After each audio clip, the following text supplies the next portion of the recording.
Hello student, स्वागत है आपका फिर से एक बार धीरज सर मैथ क्लासेस में। आज हम आपके लिए कुछ और इंटरेस्टिंग क्वेश्चन लेके आए हैं रेशियो प्रोपोर्शन यानी अनुपात समानुपात के। ठीक है, आइए देखते हैं इन क्वेश्चंस को किस तरीके से करना है। देखिए पहला क्वेश्चन जो है मैंने आपकी स्क्रीन पर लिया है आपको। इसमें दिया गया है कि सोना जो है वो पानी से 19 गुना भारी है। उसके बाद में दिया है उसमें तांबा जो है वो पानी से 9 गुना भारी है। अब ये क्वेश्चन आपको लग तो रेशियो का है, जैसे मैंने रेशियो में लिख दिया है, लेकिन इस बात को याद रखना कि ये मिक्सचर नहीं हो रहा है। यहाँ पर सोना कभी भी पानी के साथ मिक्स नहीं हो सकता। जैसे हमने दूध और पानी वाले क्वेश्चन किए थे, इस क्वेश्चन को हम उस तरीके से नहीं कर सकते। जैसे कि हमने दूध और पानी के लिए हमने इनको रेशियो को बराबर किया था, उस तरीके से क्वेश्चन नहीं होगा, क्योंकि दूध और पानी, स्पिरिट और पानी या एल्कोहल के साथ में पानी, ये सब मिक्स हो जाते हैं। लेकिन यहाँ पर क्या है, ये ना तो सोने में पानी मिक्स होता है ना ही तांबे में पानी मिक्स होता है। यहाँ सिर्फ कंपैरिजन बताया गया है कि 19 गुना भारी पानी से होता है सोना और तांबा होता है 9 गुना भारी।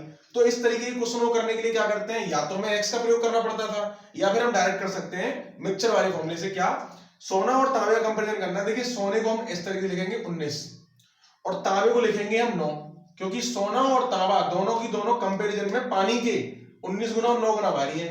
हमें इन दोनों को किस अनुपात में मिलाना है ताकि जो नई कंडीशन बने उसमें क्या कह रहा है कि जो इनका मिक्सचर है वो 15 गुना भारी हो पानी से। तो क्या करेंगे, हम उसे इन दोनों को मिक्स करना है और 15 बनाना है। इस तरीके से हम ऐसे क्वेश्चन को इस तरीके से लिख लेते हैं जहां पे मिक्सअप नहीं होता इन चीजों का। ठीक है, जो चीजें अलग अलग ही रहती हैं। तो हमने क्या किया, इस तरीके से लिख दिया। अब इसको ऐसे करके लिखेंगे और इसको ऐसे करके लिखेंगे। हम क्या करते हैं, इन दोनों का अंतर तो लिखेंगे, यहाँ पर कितना आ गया, 15 में से 9 गए तो 6, और इन दोनों का डिफरेंस यानी अंतर लिखेंगे, यहाँ पर कितना आया 4। तो ये आपका 6:4 हो गया, जिसको काटने पर 3:2 आया। यानी कि हमें क्या करना है, पहली वस्तु की 3 मात्रा लेनी है, दूसरी की 2 लेनी है, ताकि जो मिक्सचर आएगा उसमें 15 गुना वो भारी हो जाएगा पानी से। ठीक है, तो इस तरीके से इसकी ये शॉर्ट ट्रिक है, इसे आसानी से कर सकते हो आप, और यही आपका रिक्वायर्ड आंसर है। ओके, चलते हैं नेक्स्ट क्वेश्चन की ओर। तब तक के लिए इसे नोट करिए आप पॉज करके। नेक्स्ट क्वेश्चन देखिए, ये भी इंटरेस्टिंग क्वेश्चन है आपका। इसमें क्वेश्चन में कह रहा है ये आपसे कि मदिरा पानी का अनुपात 3:1 है। मदिरा यानी कि एल्कोहल, ठीक है, यानी कि आपकी शराब, इसको जो है इन दोनों का अनुपात इसने 3:1 दे रखा है। फिर ये कह रहा है इसका कितना भाग निकाल कर उतना ही पानी मिला दिया जाए। मतलब इसमें से कुछ हिस्सा इसका निकालना है, उसकी जगह पर पानी मिलाना है, मिला दिया जाए कि अंत में बने मिश्रण में मदिरा और पानी बराबर हो। मदिरा और पानी यानी एल्कोहल और वाटर जो है वो दोनों इक्वल रहने चाहिए। तो देखिए इस क्वेश्चन को करने का बड़ा ही बहुत ही सिंपल तरीका है, और वैसे इसको एक्स मान के ही करते हैं, लेकिन यहाँ पे हम बहुत ही आसान तरीके से करेंगे इसे। आप भी देखेंगे किस तरीके से सर ने कर दिया। देखिए इसने कहा मदिरा पानी का अनुपात 3:1 है, आपने 3:1 लिख दिया, क्लियर। उसके बाद उसने कहा कुछ हिस्सा इसका निकाल कर, जैसे होता है ना किसी बर्तन में कुछ मिश्रण जैसे दूध और पानी का रखा हुआ है, हम कुछ निकाल कर उसकी जगह पे वापस या तो पानी डाल दें उसमें या फिर उसमें मदिरा डाल दें, जिससे उसका कुछ रेशियो अलग बन जाए। वही कंडीशन है यहाँ पर। अब इसने कहा 3:1 के अनुपात में था पहले एल्कोहल और वाटर, अब वो कह रहा है कितना हिस्सा निकाल कर उतना ही पानी मिलाया जाए। हिस्सा निकाल रहा उतना ही पानी मिलाया जाए कि नया रेशियो 1:1 हो जाए। उसने कहा ना आधा आधा हो जाए, आधा आधा मतलब एक अगर पानी होगा तो एक ही आपका एल्कोहल होगा, है कि नहीं, इस तरीके से।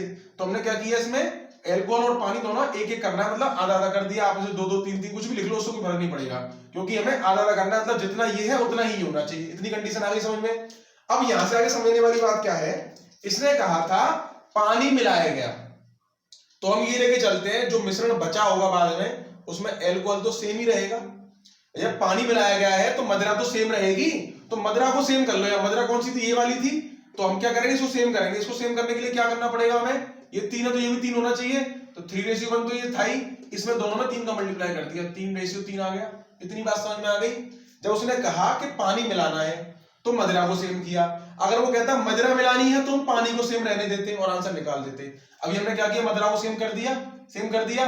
अब यहां से देखिए नया मिश्रण कितना बन गया, 6, और दोनों में डिफरेंस कितना आया, कितना बढ़ाया गया, 2, कितना हिस्सा बढ़ाया गया, 2/6, यानी कि काटने पर 1/3, और यही आपका रिक्वायर्ड आंसर है। कितना सिंपल हो गया, देखो इस तरीके से। ये फिर से समझो इस बात को। जो उसने कहा दूध और पानी दे रखा है, मदिरा पानी कुछ भी दे रखा है, ये लिख दिया आपने। जो बनाना है बाद में फिर उसको लिख दो। उसके बाद उसने जो मिलाया है उसको छोड़कर दूसरी वाली चीज सेम रखनी है।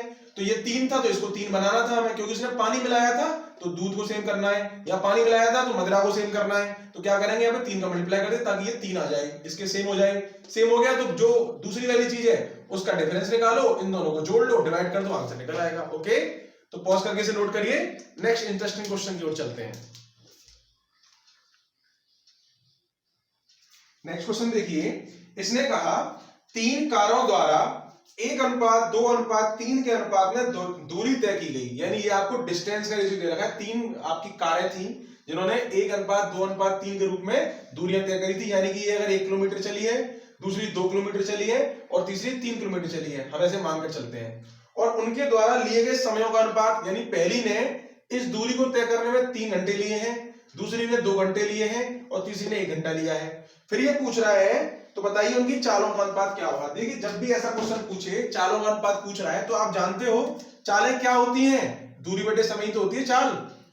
चाल बराबर क्या होता है, चाल बराबर आपने पढ़ा है दूरी बटे समय, यानी कि distance upon time D upon T, यही तो आपका एस बराबर डी अपॉन टी होता है। इसीलिए तो आपको क्या करना है, यहाँ पे d1 upon s1, sorry t1 आपको दे रखा है, तो d1 upon t1, d2 upon t2 और d3 अपॉन t3, आपको क्या करना है, इन रेशियोज का डिवाइड करना है, क्योंकि आपको पता है चालों का अनुपात जब पूछा जाएगा तो दूरी बटे समय करना है। अगर यहाँ पे हमें दूरी पूछी जाती तो 4 इंटू समय करते हम, और समय पूछा जाता तो दूरी अपॉन चाल करते। उसी फॉर्मूले को फॉलो करते हुए हम यहाँ वैल्यू रख देंगे। तो देखो d1 अपॉन t1 कितना है, 1/3, डायरेक्ट आप सीधा डिवाइड करिए, कोई फॉर्मूले पढ़ने की जरूरत नहीं है। 2/2, क्योंकि आपको फॉर्मूला पहले से पता है कि चाल बराबर दूरी बटे समय होता है, और 3/1, 2 से ये 2 कट गया, कितना रेशियो आया ये 1/3, रेशियो 1:3। पर मैंने आपको बताया है कि रेशियो पूरा नहीं माना जाएगा जब तक कि बटे की फॉर्म खत्म ना हो जाए। तो सब इसके बटे में 3 है ना, और किसी के बटे में नहीं, तो 3 का पूरे में मल्टीप्लाई कर देंगे हम। तो 3 का मल्टीप्लाई इसमें करेंगे तो जाएगा 3/3, ये 3 और रेशियो 3:3। क्या किया हमने, इस पूरे रेशियो में 3 का मल्टीप्लाई कर दिया, करने पर क्या होगा, ये 3 कट जाएगा, 1:3, रेशियो 3 या 9, और यही आपका रिक्वायर्ड आंसर है कि उनकी चालों का अनुपात 1:3:9 आएगा। क्लियर, ओके, पॉज करके नोट करिए इसे। नेक्स्ट क्वेश्चन चलते हैं। देखिए नेक्स्ट क्वेश्चन हमने बड़ा ही इंटरेस्टिंग क्वेश्चन लिया है आपके लिए, कुत्ते और खरगोश की छलांगों पे आधारित क्वेश्चन जो है ये अक्सर पेपर में पूछा जाता है, तो क्यों ना इस क्वेश्चन को करते हैं, बड़ी आसानी से सॉल्व करेंगे इसको हम। पहले समझ लीजिए इसको, क्वेश्चन क्या कह रहा है। क्वेश्चन कह रहा है जितने समय में एक खरगोश 5 छलांग लगाता है, जितने समय में खरगोश 5 छलांग लगाता है, उतने ही समय में कुत्ता लगाता है 3 छलांग, यानी इनका समय बराबर है। जैसे कि मैंने मान लिया 1 मिनट है या 1 सेकंड है या 1 घंटा है। उसके बाद में ये कह रहा है खरगोश के द्वारा 3 छलांगों में चली गई दूरी कुत्ते के द्वारा 1 छलांग में चली गई दूरी के बराबर है, यानी खरगोश जितने समय में 3 छलांग लगाएगा उतनी दूरी में, उतने ही मतलब दूरी जो है कुत्ता 1 छलांग में पूरी कर लेगा।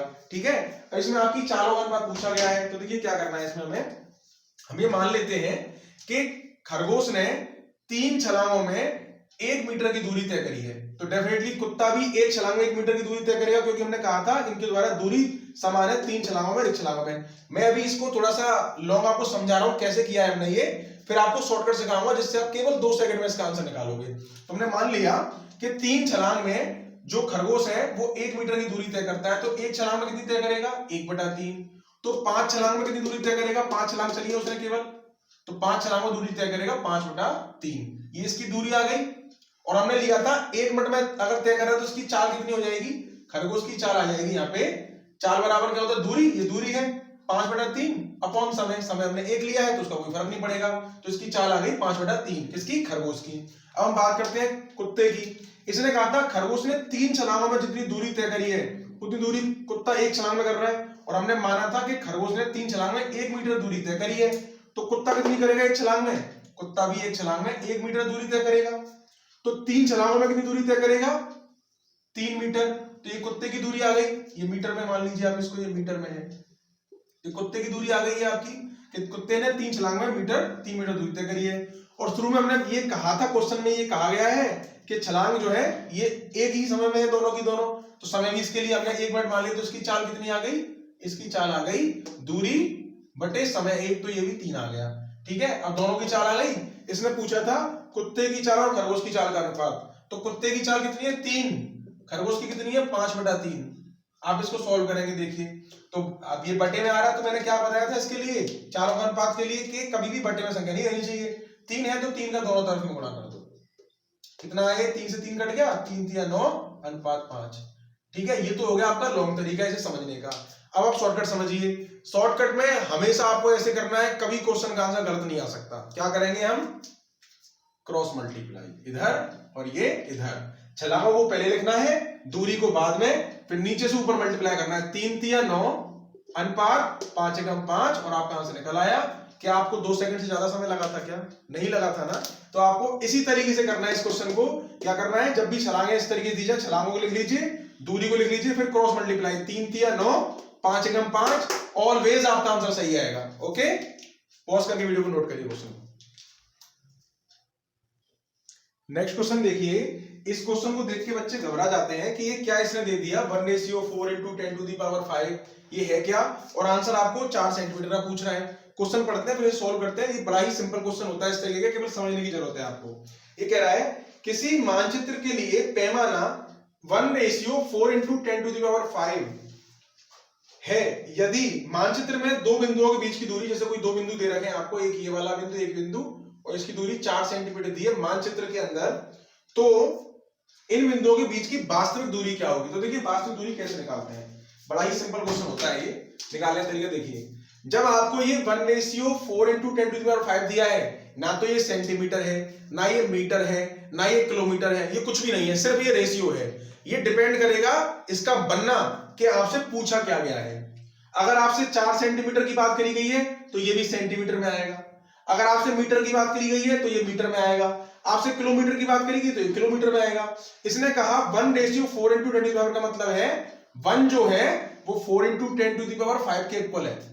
1 का मतलब क्या है, 4 × 10⁵ के इक्वल है। अब ये 1 सेंटीमीटर हो तो ये सेंटीमीटर है, मीटर हो तो मीटर है। मतलब ये समझा क्या रहा है, देखिए जो स्टैंडर्ड मैप होते हैं ना, आपके स्टैंडर्ड मैप जो होते हैं, उनपे जो वास्तविक दूरी होती है मैप के अंदर, उसी के आधार पर वो पैमाना उसका जो है तय करते हैं कि इतना सेंटीमीटर रियलिटी में कितने किलोमीटर के इक्वल है, और उसी हिसाब से उन मैप्स को तैयार किया जाता है। जैसे भारत का नक्शा देख लो आप, अगर दिल्ली से मथुरा की दूरी नक्शे में मान लीजिए 1 सेंटीमीटर की है, और 1 सेंटीमीटर उन्होंने तय कर दिया कि 150 किलोमीटर रखना है, तो आपको 150 किलोमीटर ही रखना है। फिर आप मैप पर स्केल द्वारा नाप कर किन्हीं भी दो शहरों के बीच की दूरी बड़ी आसानी से निकाल सकते हो कि कितनी दूरी होगी स्टैंडर्ड मैप के द्वारा। तो उसी तरीके से इसने कहा था सेंटीमीटर में मान पूछा था, तो हम क्या करेंगे, तो मान लेंगे 1 सेंटीमीटर इसके आधार पर कितना होगा, 4 × 10⁵ सेंटीमीटर के इक्वल होगा। अब हम जानते हैं कि 1 मीटर में 100 सेंटीमीटर होते हैं, तो 1 सेंटीमीटर में क्या होगा, 1/100 मीटर हो जाएंगे, 1/100 मीटर हो जाएंगे। तो क्यों ना इसमें 100 का डिवाइड कर दूंगा तो मीटर में ये कन्वर्ट हो जाएगा। तो 1 सेंटीमीटर कितना हो गया, 4 × 10⁵/100। अच्छा, इसको क्या लिख सकता हूं मैं, 4 × 10, ये आपकी 5 है तो 5 जीरो लगाएंगे, 1 2 3 4 5/100। तो ये आपका आंसर किसमें आएगा, ये आपका आएगा मीटर में। कितना आया, ये 4000 मीटर आ गया। और आप ये भी जानते हो कि 1 किलोमीटर में 1000 मीटर होते हैं, तो 1000 मीटर होते हैं, तो 1000 मीटर में 1 किलोमीटर, तो 4000 मीटर में क्या हो गया, 1 सेंटीमीटर बराबर 4 किलोमीटर हो गया। बात समझ में आई, आपने पैमाना तय कर लिया कि अगर मानचित्र पर 1 सेंटीमीटर है तो वो आपकी रियलिटी में 4 किलोमीटर के इक्वल है। आपसे पूछा गया है दो बिंदुओं के बीच की दूरी 4 सेंटीमीटर है, तो 4 सेंटीमीटर वास्तव में कितना होगा, जब 1 सेंटीमीटर 4 है, तो आपसे पूछा गया है 4 सेंटीमीटर कितना होगा, तो 4 × 4 यानी कि 16 किलोमीटर होगा। और यही आपका रिक्वायर्ड आंसर है जो पूछा गया है। ये सब मैंने समझाने के लिए किया है, आप ये बात को समझो। 1 = 4 है तो 4 बराबर कितना होगा, बस इतना निकालना है आपको। जब ये सेंटीमीटर था, जो सेंटीमीटर में आया, हमने उसको किलोमीटर में कन्वर्ट कर लिया, 1 की वैल्यू निकल गई तो 4 की वैल्यू भी निकल जाएगी। ओके, पॉज करके इसको नोट करिए, नेक्स्ट क्वेश्चन करते हैं। नेक्स्ट क्वेश्चन आपको अपनी स्क्रीन पर दिखाई दे रहा होगा। ये कह रहा है 2 बर्तनों में दूध और पानी का अनुपात 4:5 है और 5:1 है। दोनों बर्तनों को किस अनुपात में मिलाया जाए कि नए मिश्रण में दूध और पानी का अनुपात 5:4 हो जाए। देखिए पहले जो मैंने क्वेश्चन कराए थे उन क्वेश्चनों से ये क्वेश्चन अलग है। ये अलग कैसे है, औरों में हमें दिया जाता था कि इनको इस अनुपात में मिलाना है या बराबर मात्रा में मिलाना है या 4:5 के अनुपात में मिलाना है। यहाँ पर पूछ रहा है किस अनुपात में मिलाया जाए कि नया मिश्रण इतना बने। तो इसको करने का तरीका क्या है, ये भी बड़ा सिंपल है पर थोड़ा सा कैलकुलेशन आएगी इसमें, वो समझिए कैसे करते हैं। देखिए सबसे पहले मैंने आपको बताया था कि आपको ये रेशियो बराबर करने पड़ते हैं। ये 4 और 5 9 हो रहा है और ये 5 और 1 6 हो रहा है। इन दोनों को बराबर करने के लिए क्या ये इन दोनों में कॉमन यानी एलसीएम इसका 18 आता है। 9 दूनी 18 और 6 18 होते हैं, तो क्यों ना इसमें मैं पूरे इक्वेशन में 2 का मल्टीप्लाई कर दूं और इसमें 3 का मल्टीप्लाई कर दूं, ताकि ये दोनों मात्राएं बराबर हो जाएं। और इन दोनों मात्राओं के बराबर होने का मतलब है कि मिश्रणों को हमने समान कर लिया, बाद में मिलाएंगे, किस अनुपात में मिलाना है। तो 2 का मल्टीप्लाई क्या करूंगा मैं पूरी इस इक्वेशन में और 3 का इसमें करूंगा। तो 2 चौके 8 अनुपात 2 पंजे 10 और ये 3 पंजे 15 अनुपात 3 एकम 3। अब देखिए दोनों को ऐड करने पर ये 18 और ये भी 18 हो रहा है, मात्रा समान हो गई। अब मात्रा समान करने के बाद में हमसे कह रहा है वो कि इनको आपको 5:4 बनाना है। किसको, मिल्क और वाटर को 5:4 बनाना है। तो इसे किस अनुपात में मिलाया जाए। तो हम क्या करते हैं, हम मान लेते हैं अपने मन से कि इसको k:1 में मिलाना है। किसमें, k:1 में। तो हम जैसे कि इसकी मात्रा लेनी है हमें k और इसकी लेनी है 1, ऐसे तो मल्टीप्लाई करते थे, जैसे 3:2 होता था तो 3 का मल्टीप्लाई इसमें 2 का इसमें। हमने मान लिया k:1 में मिलाना, तो k का मल्टीप्लाई इसमें कर देते हैं, 1 का इसमें कर देते हैं। तो ये क्या हो जाएगा, इनटू करके हम इसमें क्या लगा देंगे, k लगा देंगे। तो k लगाने पर ये 8k और ये 10k हो गया। अब ये मात्राओं को ऐड करके तो इतना आ रहा है, यानी कि क्या हो रहा है 8k + 15 अपॉन 10k + 3। ये दूध और पानी का अनुपात बनेगा दोनों को जोड़कर। ये कितना बनेगा, यहां पे जोड़कर देखो 8k + 15 रेशियो 10k + 3, ये तो बनेगा इन दोनों का रेशियो। और यही रेशियो 5 और 4 के बराबर होगा इस तरीके से। अब इसको क्या करेंगे, क्रॉस मल्टीप्लाई करेंगे और k की वैल्यू निकाल लेंगे हम। तो क्या आएगी k की वैल्यू, यहाँ पे देखिए क्रॉस मल्टीप्लाई करेंगे तो 4 × 8k + 15 = 5 × 10k + 3। 5 × 10k + 3 मल्टीप्लाई करेंगे, यहां से हम क्या होगा 4 × 8 32k + 15 × 4 = 60 बराबर 50k + 5 × 3 15। इसको उठा के लेके आया तो 32k - के 50k बराबर 15। इसको उधर ले गया माइनस का 60 हो गया, ये बचे माइनस के 18k और ये माइनस के 45। माइनस से माइनस गया तो k = 45/18। इसको जब मैं काटूंगा 9 से कट रहा है, 9 दूनी 18 9 पंजे 45, कितना आया 5:2। ये k/1 ही तो माना जाएगा, कुछ नहीं है तो k:1 की वैल्यू कितनी आ गई 5:2। यही आपका रिक्वायर्ड आंसर है जो आपसे पूछा गया था कि इनको किस अनुपात में मिलाया जाए। तो इनको 5:2 के अनुपात में मिलाया जाए। ये 5 हो ये 2 हो तब जाके रेशियो इसका 5:4 आएगा। क्लियर, ये आपका डिफरेंट क्वेश्चन था जो रह गया था टाइप से बताने के लिए। अब इसको आप नोट कर लो। अगर आपको वीडियो पसंद आई हो तो प्लीज इसे अपने दोस्तों के साथ शेयर जरूर करिए और चैनल पर नए हैं तो इसे सब्सक्राइब करिए और वीडियो को लाइक करना तो बिल्कुल भी ना भूलें। Okay, thank you.